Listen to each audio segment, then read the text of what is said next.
Deməli, ədədi bərabərsizliklərin toplanmasında nə edirik? Tutaq ki, A böyükdür B. A böyükdür B. Bir də var. C böyükdür D. Düzdürmü? Bunları toplayanda nə edirik? Toplayanda B ilə D-ni toplayırıq. Yazırıq B üstə gəl D. Böyükdür, işarə dəyişməz olaraq qalır. A da üstə gəl C. Aydındır. Məsələn, bunu bir dənə misal üzərindən izah edək.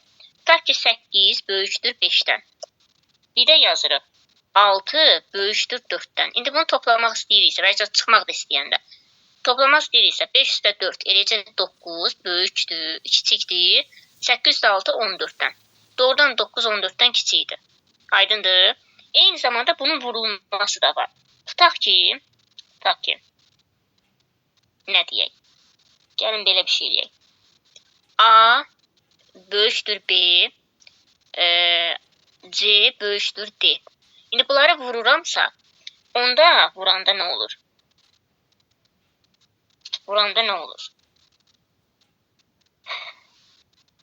D eyni işarə olduğu hər bəd vurduqda doğru bərabərlik alınsın.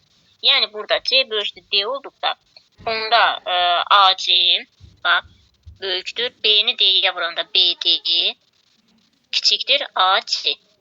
Aydındır. Misal olaraqdan izah etsək, yazaq 6 böyükdür 3, o biri tərəfdə də yazaq 4 böyükdür 2.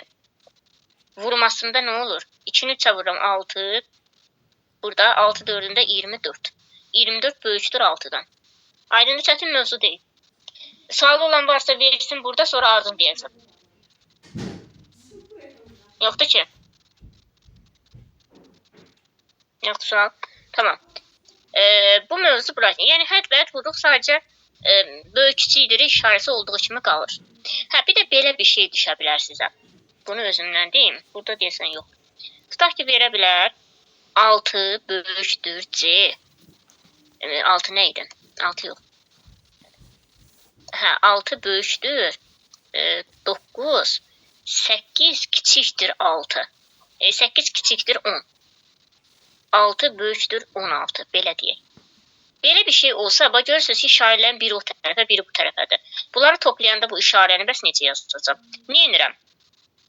Bunu yazıram nə? 16 böyükdür 9. Aşağıdakını yazıram 10 böyükdür 8. Düzəltməyə çalışıram. Sonra toplayıram. Burada deyir 17 kiçikdir 26. Aydındır. Vurulmasında da yine. Görürüz işarənin hərəsi bir tərəfədirsə, o işarəni özünüz düzəldirsiniz. İndi gəldik növbəti mövzumuza. Bu mövzu əsas mövzulardan biridir. Yuxarı siniflərdə də düşəcək. 9-da düşəcək. Deməli, ədədi aralıqlar. Ədədi aralıqlar nədir? Məsələn, deyirəm x kiçikdir b, böyükdür a. Əgər x kiçikdir b, böyükdür a aralığıdırsa, burada nə edirəm? Məsələn, burada belə bir şey yazıram ki, bu mənim x oxumdur, x-imdir. Mənim bura a-mdır, burada mənim b-imdir. X a ilə b-nin aralığındadırsa, deməli, bu belə yazıram. Və yazıram a, b. İndi bunun mahiyyəti nədir? Rəqəmlə deyim, bundan qarışdıracaqsınız. Tutaq ki, bir dənə ədəd oxu çəkilib, bura yazılıb -3, burada yazılıb 4. Burada beləncəsinə ox qoyulub. İndi mənə deyir ki, bu təsvir hansı aralıqda yerləşir? Mən bunu belə yazıram.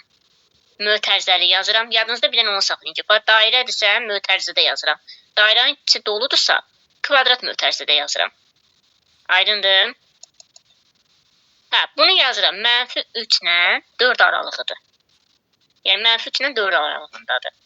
Bəzən belə ola bilər. Bunu dairəyə aldım 2, bunu da dairəyə aldım 5. Bunun aralığını doldururam və yazıram ki,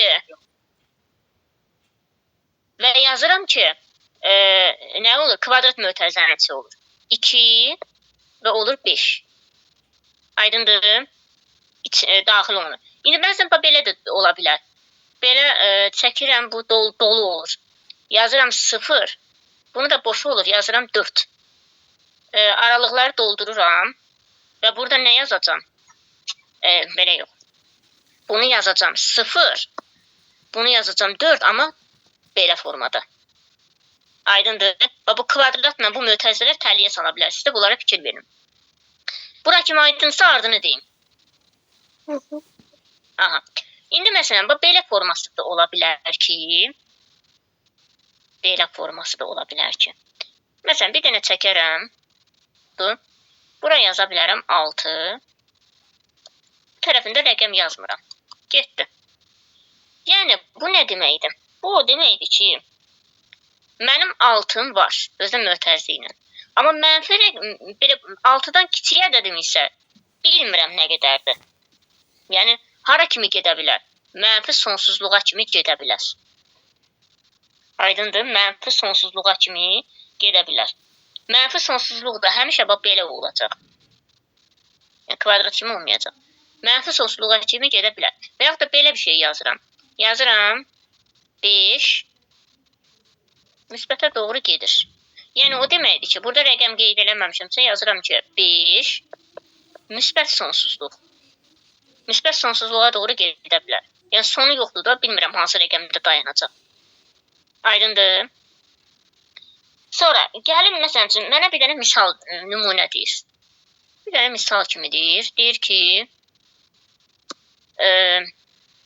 2, 8 aralığında tap, 6,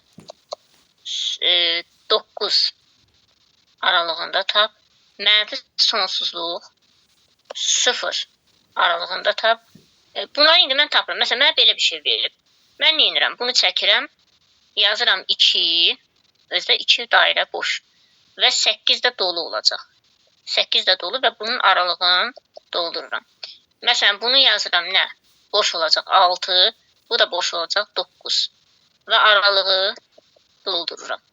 Sonra aşağıdakı nə olacaq? Rəqəm yazmıram, mənfidir çünki. Gəlib 0'da da dolu. 0'da da dolu. Aydındır, çətin deyil, çox maraqlı bir mövzudur əslində bu. Sualı olan var burada? Hayır. Aha, yoxdur. Məsələn, belə bir şey də verə bilər mənə. Deyəcək ki, x böyükdür, bərabərdir, -6. Bunu deyir, aralığına yaz. Neyəcəm? Yazacam bura -6. Amma x böyükdür. Demir ki, x hansıdır? Müsbət sonsuzluğa doğru gedə bilər də bu. Müsbət sonsuzluğa doğru gedə bilər. Bunu da belə yazacam. -6 özdə şeylə, kvadratla. -6 müsbət sonsuzluq. Aydındır. Bəzən bərabərsizliklə də göstərə bilər. Aydındır mı? Məsələn, bəzən belə bir şey də verə bilər bizə. Bəzən belə bir şey də verə bilər. Bir dəqiqə. Deyir ki, -2, 4 və 8 özə bu kvadrat kimi olsun. 8, 12 aralığını tap. Amma eyni ədəd oxunda. Neyirəm? Çəkirəm. -2-dən 4'ə gəlirəm. -2-dən 4'ə gəlirəm. Sonra 8'dən 12'yə gedirəm. Onunla da aşağı ilə gedirəm. Aydındır. Və onların kəsişməsi deyir nə verir? Və yaxud da birləşməsi nə verir? Bəzən onu soruşur amma. Yəni sadəcə ədəd oxunda çəkilişində bu qaydadır. Aydındır mı? Bəzən belə bir şey də verir. Deyir ki, məsələn, ədəd oxu nə verir? Deyir ki, -7, bunu sileyim. Bunu da deyim yekunlaşda. Məsələn, deyir ki, -7, -1, 7. -1, 7. Sonra deyir ki, və 2, bir də 8. Özü 2 də kvadratdır olur. Deyir, bunların kəsişməsini, ortaq hissəsini deyir. Bir dənə ədəd oxu çəkirəm. Yazıram bura -1. -1, burada bir dənə yazıram 7. Bunu yazdım. Düzdürmü? Sonra bura bir dənə yazıram 2, özü içi dolu 2. Bir dənə də bura yazıram 8. Burada da 8-dir də, içi boş. Buradan da 2-dən də 8-ə gedirəm. İndi bunun kəsişməsi ortağı nə olacaq? Ortağı olacaq 2, bir də 7. Yəni ortaq nədir? Bax bu hissə, ikisinin də dolu olduğu. Həm yuxarıdan dolu, həm içəridən dolu, aşağıdan dolu olduğu hissə. Ortağı da 2-dən 7 götürdüm. Yəni bunların kəsişməsi 2 ilə 7-dir. Birləşməsi nədir? Birləşməsi -1 ilə 8. Aydındırmı? Sualı olan yoxdursa yekunlaşdıraq buranı. Yoxdur. Yoxdur. Tamam o zaman. Yekunlaşdıraq. Bugünkü mövzumuz bu qədər.